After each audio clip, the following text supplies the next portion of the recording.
Bonjour à tous, bienvenue sur AZM6 pour ce nouveau tutoriel où ce que je vous propose c'est de voir comment vous allez pouvoir mettre des images en fond d'écran donc dans le mode de rendu cycle ou cycle comme vous voulez.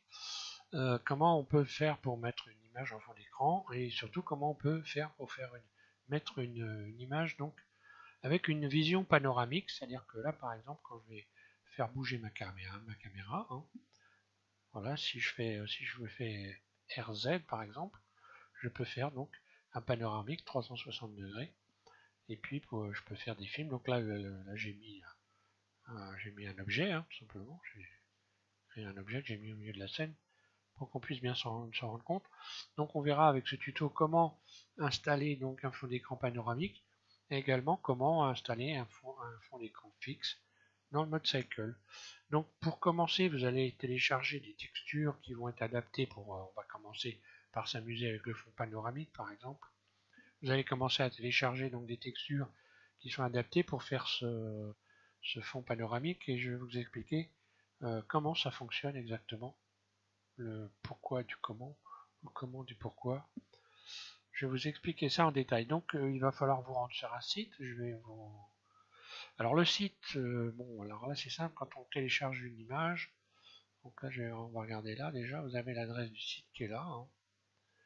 Alors c'est un site un peu comme c'est un peu comme CG Texture. La différence CG Texture, vous êtes obligé de vous inscrire. Là, vous n'êtes pas obligé de vous inscrire. Hein. Donc c'est Lugère Texture, c'est un site intéressant. On va aller faire un tour dessus, pas besoin de vous inscrire. Et puis c'est quand même comment je pourrais dire, je vais pas dire achalandé puisqu'on n'achète pas, mais enfin voilà, vous êtes en termes de texture, c'est quand même pas mal, c'est sympa. Donc on va aller faire un tour sur ce site, vous allez charger quelques images, et je vais vous faire voir les images. Quelles images télécharger? Voilà donc par exemple une image donc, qui est adaptée à ce mode de fond d'écran. Hein. Donc j'en ai chargé un certain nombre, hein, qu'on voit ici. Et le site, on va aller se promener tout de suite dessus. Voilà. Voilà le site donc, c'est Lugère Texture. Et vous avez ici, tout en bas de la page d'accueil, vous avez donc ici ces textures qui sont appelées HDRI 360 degrés. Donc vous avez la nature, vous avez également donc les intérieurs, hein, intérieurs de maison, enfin il y en a suffisamment pour aller s'amuser. Urbain, donc des immeubles, des choses comme ça. Hein, voilà. Donc vous en téléchargez celles qui vous plaisent et puis on va commencer à s'en servir sur Blender.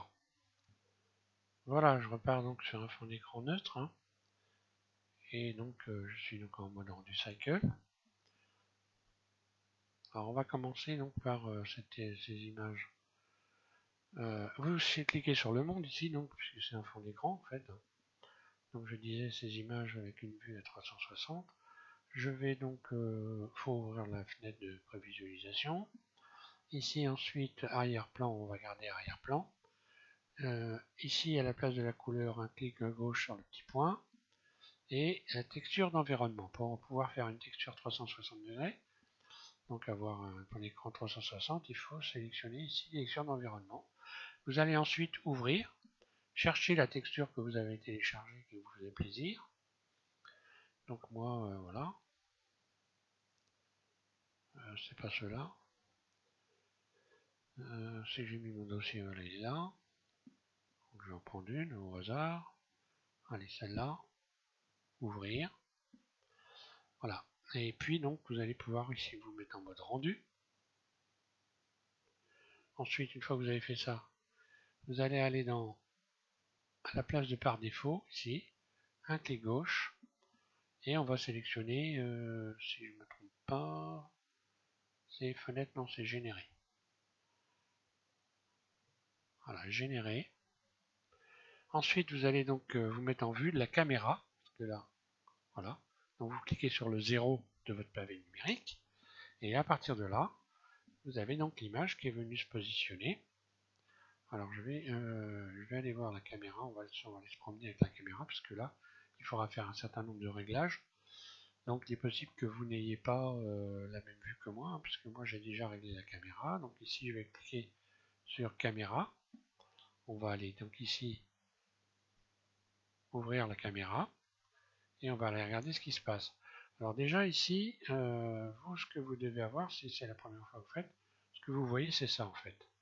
Donc ici vous pouvez modifier cette valeur pour cacher l'image complète. Donc je vais cacher, je vais pas la cacher, comme ça on va voir, je vais juste la cacher un petit peu. Voilà. Donc en fait, le principe est simple, il faut que vous imaginiez que votre caméra est à l'intérieur d'une sphère et que la texture a été projetée sur une sphère. Ce qui fait que si je fais double R avec ma caméra, eh bien je me promène comme si j'étais à l'intérieur d'une sphère et qu'il y a une image qui est projetée. Voilà. Donc, il va falloir évidemment régler le focal. Donc là, je suis en mode de vue perspective. Le focal ici, donc, si je recule, comme je suis dans une vue en perspective, évidemment, là, j'ai la vue en perspective. Donc si je fais tourner ma caméra, double R, voilà ce que je vais voir. Je vais avoir une vue en perspective. Ensuite, donc là, si je me suis mis à fond, hein, voilà. Là, je vais revenir. Donc si je veux avoir une image qui n'est pas trop déformée, en fait, il va falloir que je fasse comme si je fais un zoom. Donc là, j'ai mis mon focal à 11. Et voilà, maintenant si je fais RZ et que je tourne, ma caméra tourne, mon objet ne bouge pas. Donc l'objet il est là, hein. Je peux le déplacer. Hein. Je vais en faire une surface d'ailleurs, soit pas trop gros. Donc attention, par exemple, vous allez voir que si vous zoomez trop, vous pouvez finir par perdre votre objet. Hein. Je vais retourner sur la caméra.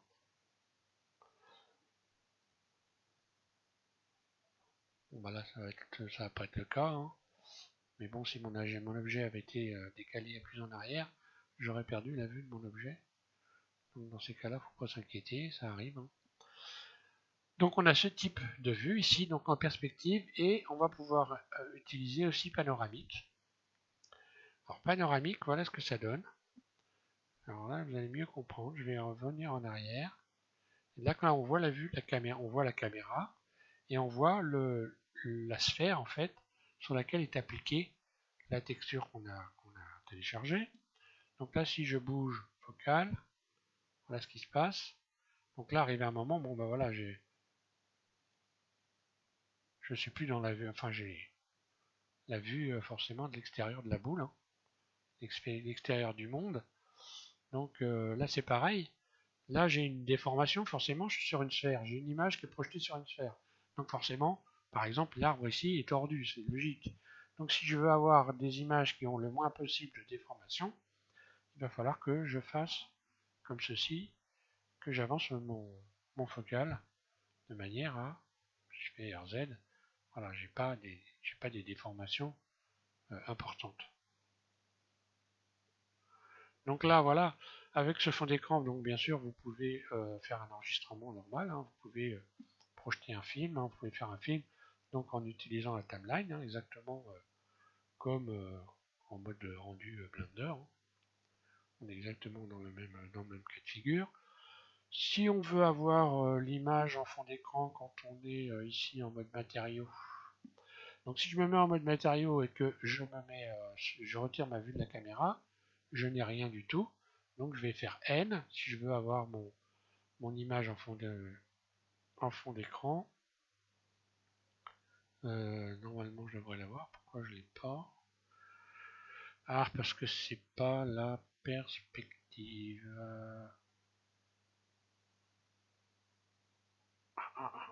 Pourquoi je ne l'ai pas? Parce que c'est pas une image, c'est pas une image fixe.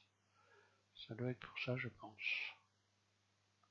Sur l'image fixe, vous verrez qu'on va l'avoir normalement. Non, c'est bon, il suffit d'appuyer sur le slash de votre pavé numérique. Et là, vous l'avez, je l'ai en fond d'écran, il n'y a pas de problème.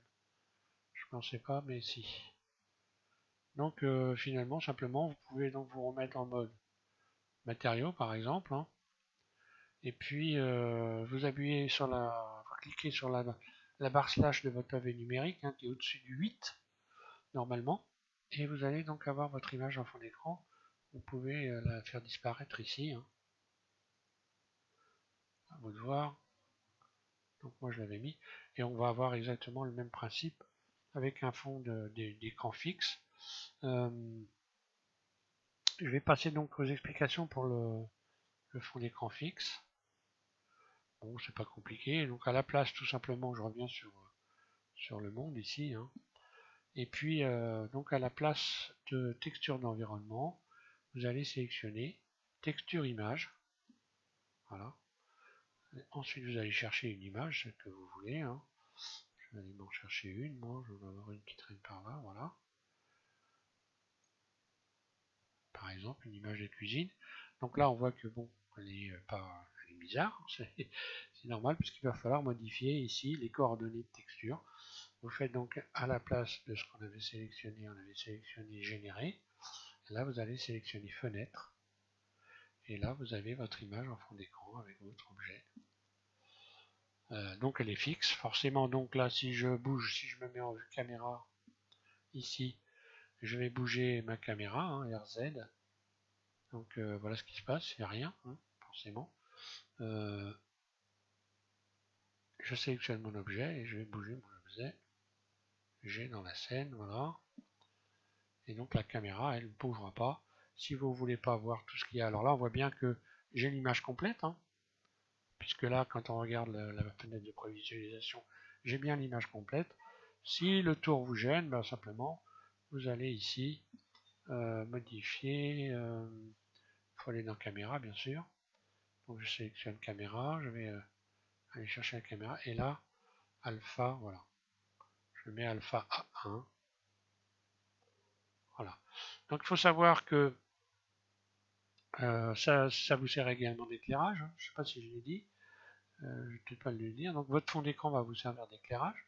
Je vais resélectionner le fond d'écran ici. Et si je modifie force, cette valeur-là, ben je modifie la force d'éclairage de mon plan, donc ce qui vous permet d'avoir des objets qui sont éclairés. On peut rajouter évidemment de l'éclairage, hein, mais là le fond me permet donc d'éclairer mon objet. Voilà. Donc il y a plusieurs. Donc là on a vu la texture HDRI. Alors il y a d'autres types de textures que vous pouvez. On va s'amuser d'ailleurs. Il y a d'autres types de textures que vous pouvez appliquer donc en mode sphère, en cherchant donc texture sphéritale. Vous tapez texture sphéritale sur le net, et puis vous allez vous promener sur les sites en faisant attention évidemment à pas aller n'importe où. Et puis vous allez trouver des images sphéritales. Alors je vais aller faire un tour. Je vais quand même me repositionner dans une image de fond, donc à 360 degrés. Donc là, hein, je recommence. Je fais l'inverse. Texture d'environnement. Texture d'environnement. Ici, elle devrait y être encore normalement. Où elle est cette petite, ça doit être celle-là. Oui, HDRI, voilà. Et donc à la place ici de fenêtre, je vais aller taper générer. Voilà. Et je me retrouve avec ma texture RZ. Évidemment, il faudra peut-être que je sélectionne la caméra, évidemment. Sinon, ça va pas marcher. RZ, voilà. Donc on va aller voir donc d'autres types de textures. Voilà, vous avez également ce type de texture quand vous allez taper sur un net sphérical texture ou texture sphéricale. Il vous suffit simplement de sélectionner les images, hein, donc sur votre page, hein. Sélectionnez les images, vous regardez, vous allez trouver donc, dans sphérical ce type d'image là. Vous allez voir ça, vous allez en voir d'autres. Je vais aller voir. Donc il y a vous pouvez également évidemment mettre ce type de texture. On va le faire, on va essayer pour voir ce que ça donne. Donc là c'est pas une image sphéricale, hein. C'est une panoramique tout simplement. Et puis, bah voilà, on a fait le tour. Hein. On peut évidemment mettre une image normale classique aussi, hein, dans ce mode-là. Sauf qu'il arrive à un moment, bah, on va faire l'expérience, comme ça, vous allez pouvoir apprécier les différences. Hein. Donc si je mettais pas une image adaptée, je vais aller chercher ça. Je vais retourner sur le bureau. Et donc le dossier d'image, ça doit être celui-là, voilà. Donc si je mettais une texture de ciel, voilà ce que ça va donner, ouvrir. Donc là j'ai bien ma texture de ciel. Si je fais bouger ma caméra RZ, donc je me promène dans le ciel, mais arrive un moment j'ai une coupure. Donc là je vais pas faire un 360 par exemple. Si je devais me servir de cette image là, bah, je modifierais ici. Hein. J'irai dans caméra et au lieu d'avoir un 360, ah ben en panoramique là je peux pas le régler de toute façon. Donc c'est en panoramique que il faut que je le règle. Là je modifierai la valeur hein, pour ne pas aller plus loin par exemple que 180. Bon, je fais l'expérience, hein, RZ. Donc là je fais le tour. Ça bloque pas apparemment. Bah non, ça bloque pas. Je pensais que ça bloquait. Enfin, oui. Donc quoi, on en apprend tous les jours. Donc bah faut faire attention à faire un panoramique sans aller jusqu'au bout. Hein. Donc on va voir donc un autre type d'image maintenant. On va regarder un autre type d'image. Donc on a vu ça, on n'a pas vu, donc je vais vous faire voir. Voilà. Donc là voilà, alors c'est pareil. Donc là si je fais un panoramique là, bah, voilà, j'arrive à une coupure, donc il faut faire attention à pas aller plus loin que la coupure. Hein. Mais bon, ça marche. Bon après c'est comme tout, hein, faut être un peu curieux. Et puis évidemment aller s'amuser avec ce qu'on peut faire. Hein. Donc voilà, donc celle-là c'est pareil, c'est pas une sphéricale je crois, mais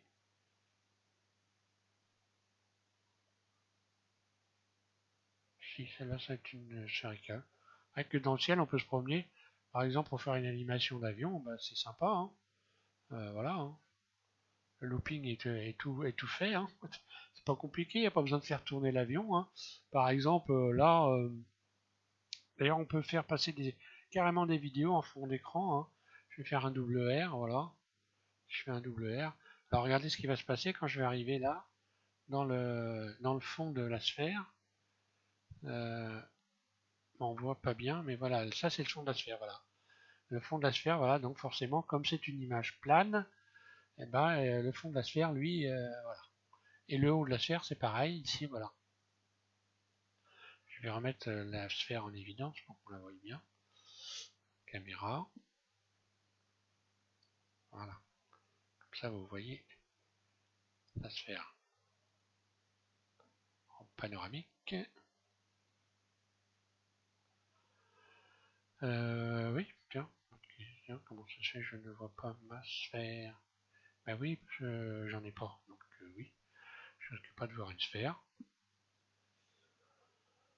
Euh, oui, bon, bah donc là, on ne va pas pouvoir la voir, c'est normal. L'image n'est pas adaptée, probablement, voilà ce que ça donne. Bon, voilà, c'est la perspective, hein, voilà. Hein. Normal.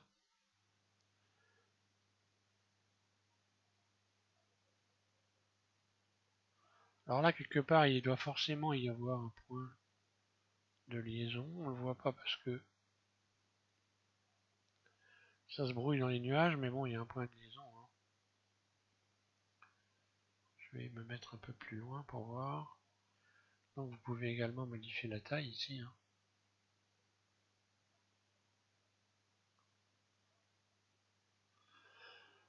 Voilà. Bon, bah, je pense que je vais avoir fait un petit peu le tour. Je réfléchis quand même avant de m'arrêter. Hein. Je vais faire une petite récap. Donc pour un fond d'écran en fixe, vous cochez sur l'icône ici, sur l'icône donc du monde. Là, vous allez donc laisser arrière-plan, donc vous allez ici donc sélectionner image fixe, hein, texture d'image. Voilà. Ici, à la place de générer fenêtre, vous allez chercher votre image. Je vais chercher une image fixe. Ma petite cuisine sympathique. Voilà. Si vous voulez plus voir le tour ici, vous modifiez cette valeur. Non, ça c'est l'éclairage. Vous allez dans caméra, oui. Donc ici, vous pouvez modifier l'éclairage hein, de votre fond d'écran. Image plus ou moins claire. Ici, pour cacher, vous allez pouvoir modifier alpha là, à cet endroit-là, donc dans la fenêtre caméra ici. Hein. Voilà.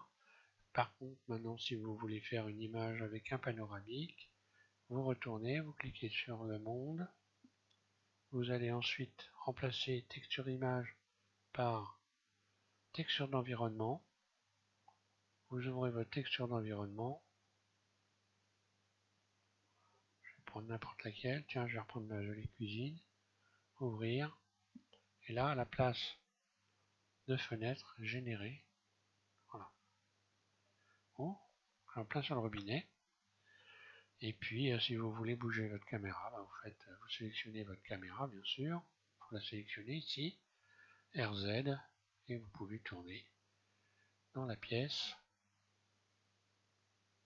Si je remets ici l'image complète, voilà, on voit où je suis dans la pièce. Si je voulais donc augmenter, hein. Donc voilà. Donc là, il faut changer un peu peut-être. Passer sur panoramique. Donc voilà, plus je vais reculer, plus je vais déformer l'image. Tiens, comment ça fait que j'ai pas le question. Là, je suis bon. Ah oui, vous pouvez également, je pensais à ça. Vous pouvez également évidemment aller ici chercher une caméra. Hein. Il y a différents types de caméras. Alors bon, perso, j'ai pas vu de grand changement. Bon, il y a la GoPro souvent là. Quand on se sert de panoramique, apparemment voilà, c'est une mini caméra très connue. Hein. Alors, je sais pas si ça change bien grand chose. Bon voilà, je me promène dans la cuisine. Voilà, je vais pas aller beaucoup plus loin puisque là je pense vous avoir donné tous les éléments pour donc faire des fonds d'écran. Voilà, bon, un petit temps de réflexion. Voilà, mis à part, bon, ce qu'il faut pas perdre de vue, c'est que si vous mettez pas une image qui est donc prévue à cet effet, comme ce que je viens de faire, forcément vous accentuez les déformations, hein, forcément. Donc voilà, c'est normal. Donc. Après, alors là, c'est une chose à laquelle je me suis pas intéressé, mais je vais m'y intéresser quand même. C'est amusant, n'est-ce pas? Je vais m'y intéresser quand même. Comment on peut donc réaliser ce type d'image, ce qui serait intéressant à savoir pour pouvoir faire ses propres images, évidemment. Je vais commencer à m'intéresser à ça, et si je trouve la solution, vous aurez un tutoriel, je ne manquerai pas de vous informer. Voilà. Je vous remercie à tous, aux nouveaux abonnés, puis aux anciens aussi, bien sûr. Vous êtes vraiment de plus en plus nombreux. Donc encore une fois, j'hallucine un petit peu, mais bon, faut croire que ça intéresse, hein, la modélisation. Donc voilà, il y a pas mal d'abonnés. Je vous remercie tous. Je vous remercie également pour vos messages, puisque vos messages, bon, il y en a qui sont évidemment qui sont des remerciements qui sont très sympathiques. Alors ça, évidemment, ça fait plaisir. Et il y a également des messages qui permettent également de pouvoir donner des indications sur des questions posées qui sont extrêmement intéressantes.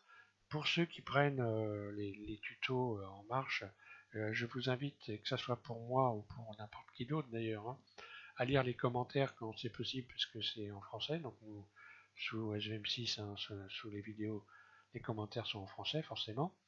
Donc il peut être intéressant pour les personnes qui débutent d'aller jeter un œil. À chaque fois que vous regardez une vidéo, un tuto, il peut y avoir des questions donc intéressantes qui ont été posées, auxquelles je réponds évidemment systématiquement. Normalement, il y a toutes les réponses, hein, sous les questions. Et ça peut être intéressant pour les personnes qui débutent pour apprendre un peu plus vite, évidemment. Donc les commentaires, je disais que ce soit pour moi ou pour n'importe quel autre tuto, c'est intéressant d'aller lire les commentaires, de prendre un petit peu de temps pour en gagner par la suite. Voilà. Merci à tous et bonne modélisation.